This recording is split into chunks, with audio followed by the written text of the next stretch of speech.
जय हिंद, नमस्कार। स्वागत करता हूं आप सभी का गुरु घंटाल में। उम्मीद है आप सब अच्छे होंगे। दोस्तों, आज हम लॉर्ड रीडिंग के कार्यकाल के ऊपर, जिनका कार्यकाल 1931 से लेकर 1926 तक रहा, उनके कार्यकाल के दौरान जो घटनाएं घटी उनके ऊपर इंपॉर्टेंट मल्टीपल चॉइस क्वेश्चन को रिव्यू करने वाले हैं। आइए देखते हैं सबसे पहला सवाल क्या है। दोस्तों, सबसे पहला सवाल है, Which of the following incident was the driver of subsequent withdrawal of non-cooperation movement? Non-cooperation movement के खत्म होने के पीछे का इनमें से कौन सा इंसिडेंट एक तरह का कह सकते हैं ड्रिवन फोर्स रहा? मतलब इसमें से किस इंसिडेंट के कारण नॉन कोऑपरेशन मूवमेंट को विड्रॉ किया गया, खत्म किया गया? आपके ऑप्शन है आपके स्क्रीन पे। Creation of Bengal presidency, partition of Bengal, Jallianwala Bagh massacre जो कि 1919 में घटी। इसके बाद नॉन कोऑपरेशन मूवमेंट को लॉन्च किया गया 1 अगस्त 1920 को मोहनदास करमचंद गांधी के द्वारा, जिसको विड्रॉ किया गया 1922 में चौरी चौरा इंसिडेंट के कारण। तो चौरी चौरा इंसिडेंट वो ड्राइवर था, वो ड्रिवन फोर्स था जिसने नॉन कोऑपरेशन मूवमेंट को खत्म किया हिंदुस्तान में। क्योंकि मोहनदास करमचंद गांधी ने नॉन कोऑपरेशन मूवमेंट की शुरुआत में कह दिया था कि इस मूवमेंट के किसी भी दौर में अगर हिंसा हुई तो इस मूवमेंट को मैं खत्म कर दूंगा।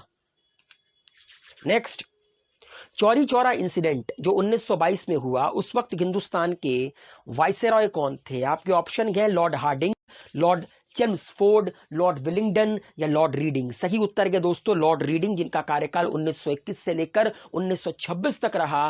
वो वायसरॉय थे चौरी चौरा इंसिडेंट के दौरान। नेक्स्ट क्वेश्चन, इनमें से वो कौन है जिन्होंने नॉन कोऑपरेशन मूवमेंट को कैपिटलिस्ट ऑटोक्रेसी का नाम दिया? आपके ऑप्शन आपकी स्क्रीन पर है।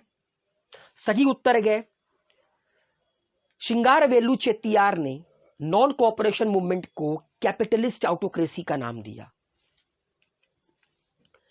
आपको बताना है चौथे सवाल में कि चौरी चौरा इंसिडेंट कब हुआ था। आपके ऑप्शन है 4 फरवरी 1922, 5 मार्च 1922, 5 फरवरी 1922, 5 मार्च 1922। सही उत्तर है 5 फरवरी 1922 को चौरी चौरा हत्याकांड हुआ था। चौरी चौरा जो कि गोरखपुर में एक जगह है, वहां पर चौरी चौरा पुलिस स्टेशन को हिंदुस्तानियों ने जला दिया था। क्यों? क्योंकि अंग्रेजों ने लाठीचार्ज किया था। और कब तक किसी की बर्बरता सहा जाए? नेक्स्ट, द कांग्रेस खिलाफत Swaraj party was founded by. Congress खिलाफत स्वराज पार्टी को 1923 में किसके द्वारा फाउंड किया गया था? इन चारों ऑप्शन में पंडित नेहरू इनकरेक्ट है, मोतीलाल नेहरू करेक्ट है, महात्मा गांधी, सुभाष चंद्र बोस। तो 1923 में मोतीलाल नेहरू ने कांग्रेस खिलाफत स्वराज पार्टी की स्थापना की। और भी कई सारे मेंबर थे, मगर इन चारों में सही उत्तर है मोतीलाल नेहरू। अगला सवाल है दोस्तों, नो चेंजर्स के रिगार्डिंग, नो चेंजर्स की जो आइडियोलॉजी थी उसके रिगार्डिंग इन तीनों में से कौन सा स्टेटमेंट करेक्ट है? The no changers opposed council entry, ये करेक्ट है। जैसा कि आप लोगों को पता है 1922 में चौरी चौरा कांड के बाद महात्मा गांधी को जेल में डाल दिया गया, 6 साल की सजा हुई, एक तरह का लीडरशिप वैक्यूम आया। ठीक है, तो कांग्रेस का एक दल था जिनको प्रो चेंजर्स कहा गया। ठीक है, प्रो चेंजर्स कौन कौन से लोग थे? मोतीलाल नेहरू, एनसी केलकर, चितरंजन दास, जिन्होंने कहा कि अब हमें नॉन कोऑपरेशन को खत्म कर कर काउंसिल, जो इंपीरियल काउंसिल गए उसमें एंट्री मारनी चाहिए, अंग्रेजों के लिए डेडलॉक क्रिएट करना चाहिए। मगर जो दूसरा ग्रुप था वो कहलाया नो चेंजर्स का। उन्होंने कहा कि हमें काउंसिल एंट्री नहीं करनी चाहिए। तो पहला स्टेटमेंट तो करेक्ट है।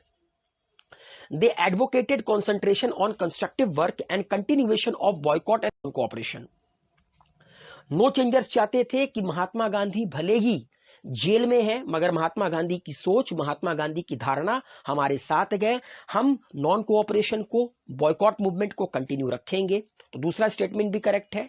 और the school of thought led by Vallabh bhai Patel, Rajendra Prasad, Chakravarti Rajagopalachari, M A Ansari came to be known as no changers. तो ये तीनों स्टेटमेंट दोस्तों करेक्ट है regarding the ideologies of no changers. और इसके ऑपोजिट क्या कहलाए? प्रो चेंजर्स, जिन्होंने कांग्रेस खिलाफत स्वराज पार्टी की स्थापना की 1923 में। In which session of the Congress Chittaranjan Das who was presiding over the session, ठीक है, moved a proposal to enter the legislature. आपको बताना है कि इंडियन नेशनल कांग्रेस के किस सेशन में यह प्रपोजल लाया गया चितरंजन दास के द्वारा, जिन्होंने उस सेशन की अध्यक्षता भी की कि हमें लेजिस्लेचर के अंदर एंट्री मारनी चाहिए, चुनाव लड़ना चाहिए और अंग्रेजों के सामने डेडलॉक क्रिएट करना चाहिए। आपके ऑप्शन है गया इन 1922, नागपुर इन 1922, दिल्ली इन 1922, कानपुर इन 1922। सही उत्तर के दोस्तों 1922 का इंडियन नेशनल कांग्रेस का सेशन हुआ गया में, जहां पर चितरंजन दास ने प्रपोजल रखा कि हमें लेजिस्लेचर में एंट्री मारनी चाहिए, और इस सेशन को प्रिसाइड, इस सेशन की अध्यक्षता भी चितरंजन दास ने ही की। अगला सवाल के दोस्तों, इनमें से कौन सा एम था स्वराज पार्टी का, जिस पार्टी का निर्माण 1923 में चितरंजन दास, मोतीलाल नेहरू, एनसी केलकर द्वारा किया गया? पहला, अटेनिंग डोमिनियन स्टेटस, ये करेक्ट है। अटेनिंग स्वराज मतलब सेल्फ रूल, ये भी करेक्ट है। Establishing control over the bureaucracy, ये भी करेक्ट है। इसका सही उत्तर है all of the above.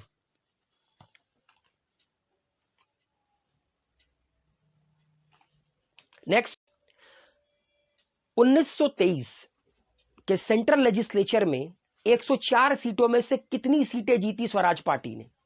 The Swaraj party won how many seats out of 104 seats to the central legislature in 1923? 42, 43, 44 या 45? तो दोस्तों 104 सीटों में से 42 सीटें जीती स्वराज पार्टी ने सेंट्रल लेजिस्लेचर 1923 में। अगला सवाल के दोस्तों, who was the first Indian to become a speaker of the Central Legislative Assembly in 1925? जिस तरह आज लोकसभा होता है, ओम बिरला सर हमारे देश के लोकसभा स्पीकर हैं। आपको बताना है कि पहले भारतीय कौन बने जो 1925 में सेंट्रल लेजिस्लेटिव असेंबली के स्पीकर बने? आपके ऑप्शन आपके स्क्रीन पर गए, वल्लभ भाई पटेल, विट्ठल भाई पटेल, लाला लाजपत राय या मोतीलाल नेहरू, जवाहरलाल नेहरू। सही उत्तर के दोस्तों विट्ठल भाई पटेल जो स्वराजिस्ट थे, वो सेंट्रल लेजिस्लेटिव असेंबली के पहले इंडियन स्पीकर बने 1925 में। अगला सवाल गए, इनमें से वो कौन है Which among the following were the responsivists in Congress? आपको पता है आगे जाकर कांग्रेस फिर से टूटी रिस्पॉन्सिविस्ट एंड नॉन रिस्पॉन्सिविस्ट में, ठीक है। आपको बताना है इनमें से वो कौन है जो रिस्पॉन्सिविस्ट हैं? Madan Mohan Malviya, Lala Lajpat Rai, NC Kelkar, all of the above. सही उत्तर है दोस्तों all of the above. Chittaranjan Das की मृत्यु हो गई थी 1925 में, ठीक है। एनसी केलकर रिस्पॉन्सिविस्ट थे, उन्होंने कहा था कि नहीं, हमें काउंसिल में अपनी जो प्रेजेंस है उसको कंटिन्यू रखना चाहिए। लेकिन जो मोतीलाल नेहरू थे, जो पहले सेक्रेटरी थे कांग्रेस खिलाफत पार्टी के, वो नॉन रिस्पॉन्सिविस्ट बने। चलिए अब बढ़ते हैं अपने अगले कदम की ओर, अगले सवाल की ओर। अगला सवाल के दोस्तों, महात्मा गांधी ने इंडियन नेशनल कांग्रेस के सिर्फ एक सेशन को प्रिसाइड किया। आपको बताना है किस जगह पर उस साल कांग्रेस का सेशन रखा गया? इलाहाबाद, गुवाहाटी, बेलगाम या काकीनाडा? सही उत्तर के दोस्तों बेलगाम, जो कि कर्नाटका में है। वहां पर 1924 में एम के गांधी जब जेल से बाहर आते हैं, 1922 में जेल गए, 6 साल की सजा हुई, मगर मेडिकल बेसिस पर 1924 में बाहर आते हैं। और बेलगाम में महात्मा गांधी ने पहली बार अध्यक्षता की थी कांग्रेस सेशन की, जिसमें उन्होंने प्रो चेंजर्स और नो चेंजर्स को समझाया था कि देखो ऐसा है, अगर तुम अलग अलग होगे तो अंग्रेज इस चीज का फायदा उठाएंगे। एक ही पार्टी के अंडर रहकर जिसको नॉन कोऑपरेशन कंटिन्यू करना है वो नॉन कोऑपरेशन कंटिन्यू करे, जिसको चुनाव लड़ना है, जिसको काउंसिल के अंदर एंट्री मारनी है, वो काउंसिल के अंदर एंट्री मारे। तो सही उत्तर के दोस्तों बेलगाम 1924। अगला सवाल के दोस्तों, इनमें से कौन सा रीजन था स्वराज पार्टी के फेल होने का? They totally relied on newspapers to carry their work and message in the assembly to the outside world. ये करेक्ट है कि स्वराज पार्टी के जो लोग थे वो न्यूज़पेपर के ऊपर डिपेंडेंट थे ताकि उनके काम को, उनके मैसेजेस को असेंबली के बाहर लोगों तक पहुंचाया जा सके पूरी तरह। Some of them could not resist the perks of power. Motilal Nehru was a member of the scheme committee.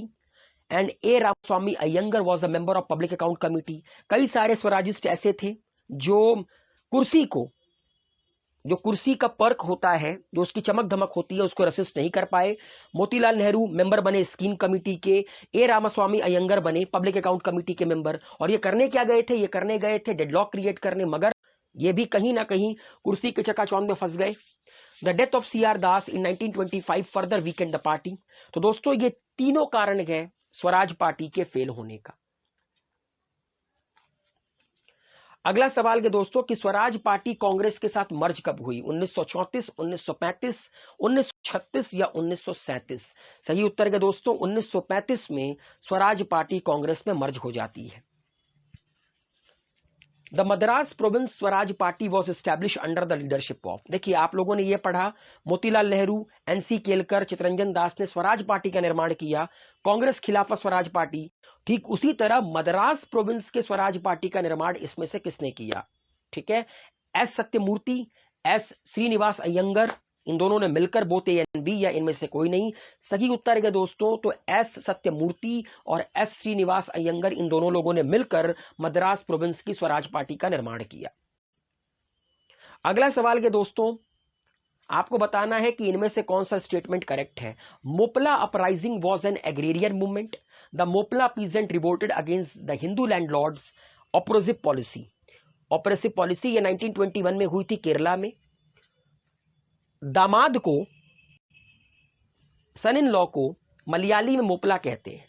तो मोपला अपराइजिंग एक एग्रेरियन मूवमेंट था, ठीक है, और इसका सही उत्तर है both first and second. Moplah जो कि मुस्लिम थे, ठीक है, सऊदी से आए हुए ये मुस्लिम थे जो यहां पर आते हैं और केरला की लड़कियों से शादी करते हैं, फिर वो यहां के दामाद बन जाते हैं, ठीक है, किसानी करते हैं। और उस वक्त जो लैंडलॉर्ड्स थे वो हिंदू थे, तो इनका कहना था कि जो हिंदू लैंडलॉर्ड्स हैं वो हमारा दमन करते हैं, वो हमारा शोषण करते हैं। इसीलिए 1921 में मोपला विद्रोह हुआ था। कहां पर? केरला में। तो दोस्तों ये थे कुछ सवाल 1921 से लेकर 1926 के कार्यकाल के दौरान, जब लॉर्ड रीडिंग हमारे देश के वायसरॉय थे, उनके कार्यकाल के दौरान जो जो चीजें हुई उनके ऊपर ये कुछ सवाल थे। उम्मीद है आप लोगों को आज का सफर पसंद आया होगा। अपना प्यार बनाए रखिए, गुरु घंटाल को सब्सक्राइब कीजिए, लोगों तक इस वीडियो को पहुंचाइए, इस चैनल को पहुंचाइए। मुलाकात होगी आप लोगों से अगले सफर में।